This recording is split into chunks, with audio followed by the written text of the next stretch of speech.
Hi Rich. Friday we worked on your natural weave and promenade in the foxtrot. And a couple of points that we looked at, again, one of the things we've been working throughout is where you need to be in that more centered position, where your center is toward the lady. The head is in, let's say, the neutral position or the left. Not turned to the left so much as straight with the body rotated towards the lady. So there were two places in particular that we talked about, and that would be the preceding promenade.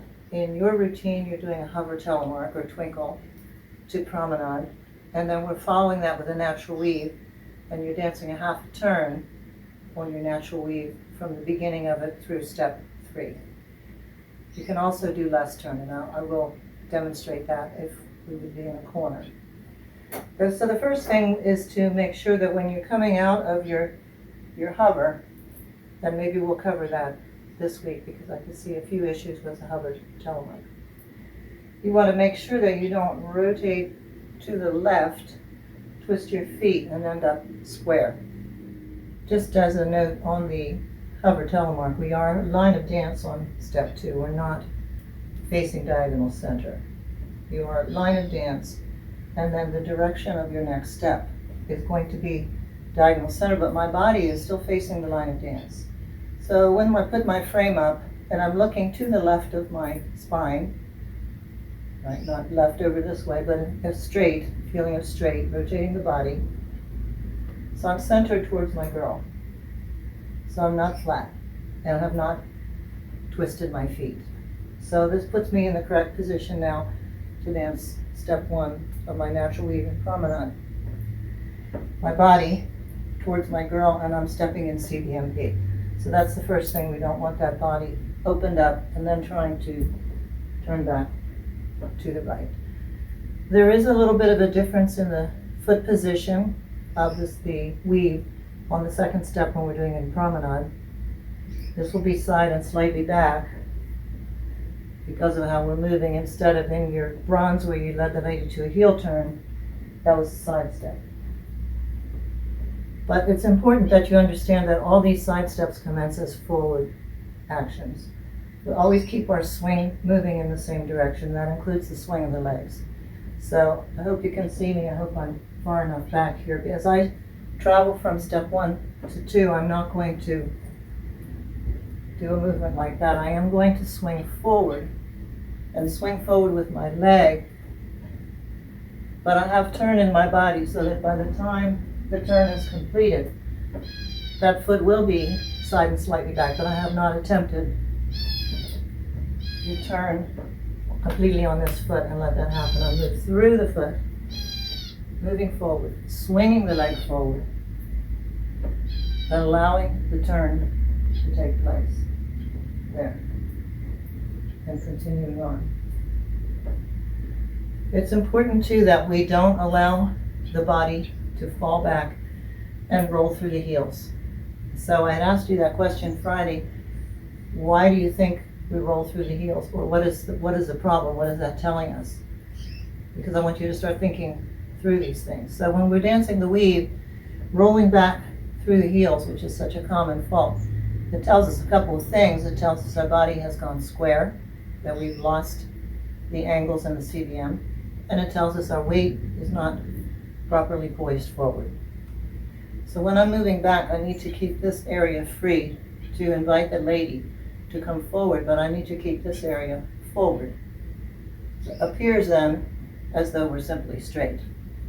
The natural thing seems to be to fall back. So if I dance the weave incorrectly, and I'll do a bad promenade here too, opening up, and then moving here, and allowing myself to go flat, I start falling back through my heels. The other thing that happens is we go into the reverse action too early. So the ending of the weave, the last part of a weave is always a feather finish, which is a reverse action. So that can happen too quickly. If we're dancing the weave, I'll keep it really tight here. We start already turning left here. And right away fall backwards. That's a very important action. Now, I put that on your video either last week or the week before, that practice exercise of using the CBM to help you to swing your leg back. I'll try the other leg. I'm also now adding a rise to that, like I would do on my weave. So I feel through the hip line this movement up and back, which should inspire my leg to move back. Now this is creating now a pocket or a space, an invitation to my lady to step outside partner, and I'm keeping my center to her. The other common fault here is for some people to overdo that and twist too far. That's not our problem. Our problem is that you get square.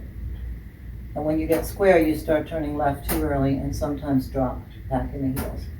So if you can just practice that. Now, the one thing I had you do was practice without the arms, because sometimes the arms are doing this instead of your hips doing it.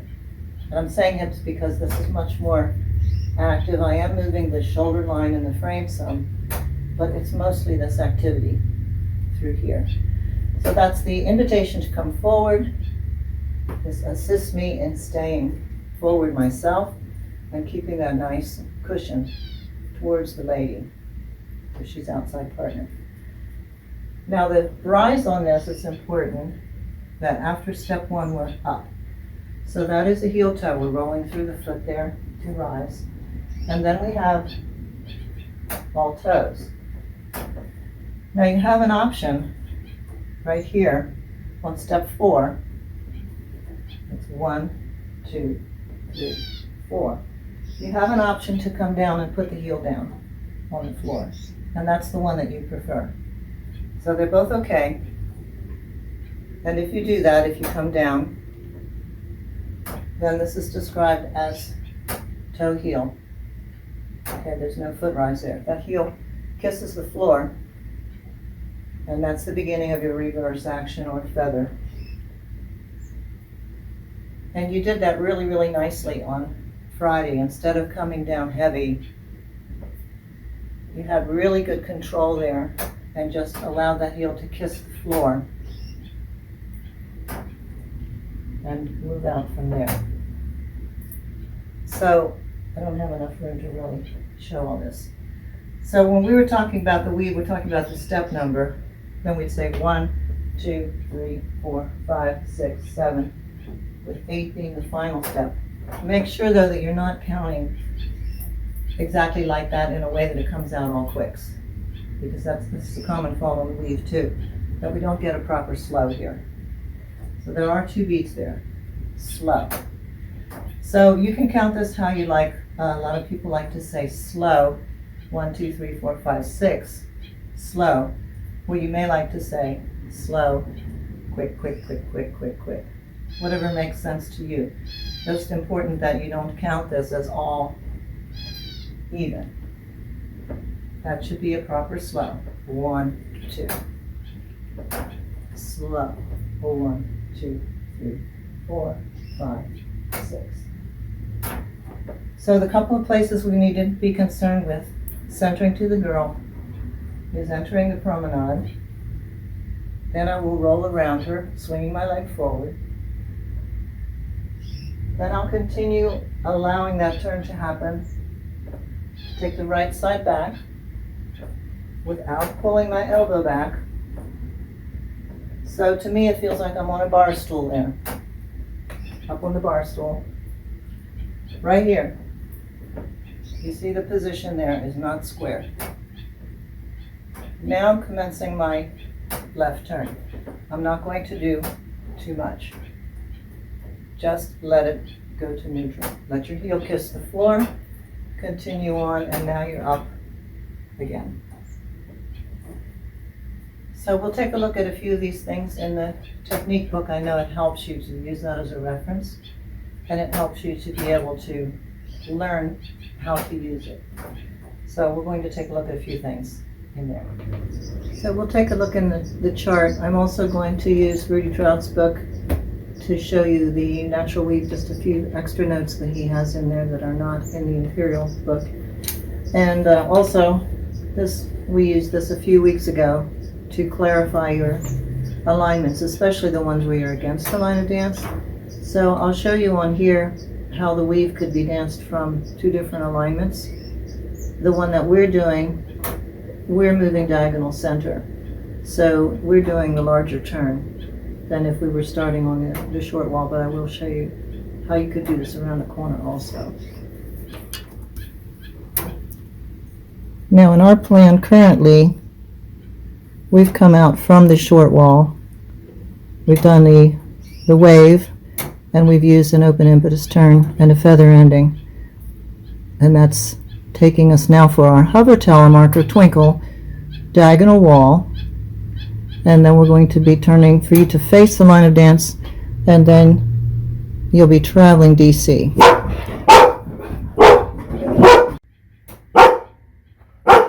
Is that it? Are you done? Gandalf. You have to have the last word. Well, Rich, I thought you might like to see your boy there for a few seconds. You done for a moment, buddy?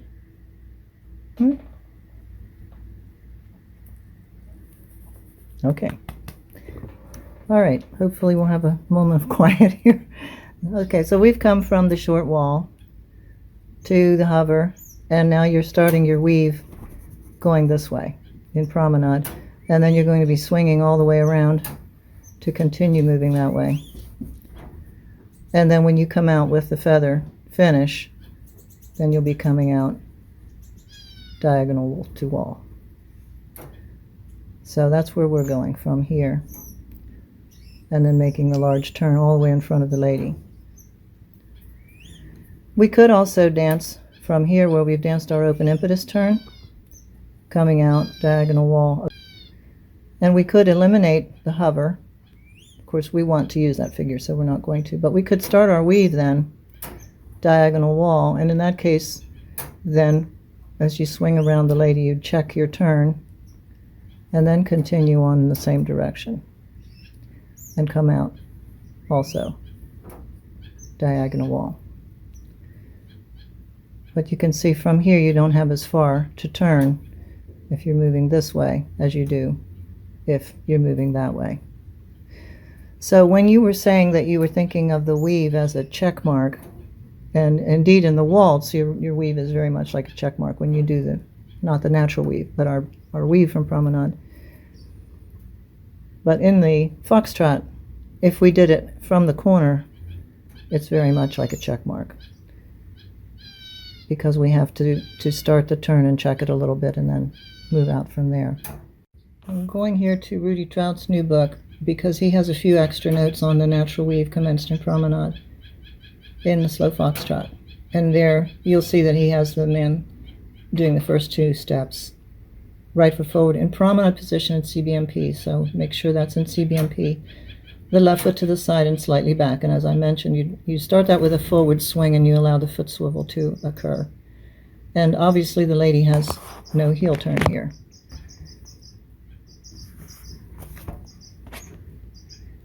Now we talked about this last week. I like one of the elements that he's added into his chart, which is the fall. And that's the release of weight, or the allowance of the weight to move forward through the feet, to allow the impetus to begin. And you'll see that again as we're coming out, exiting our feather finish there with the left foot forward, falling into 8. So again, we're allowing the weight to be released in the beginning of the figure, and the ending of the figure is also the beginning of the next figure. If we go to the Imperial book, which is the one that you have,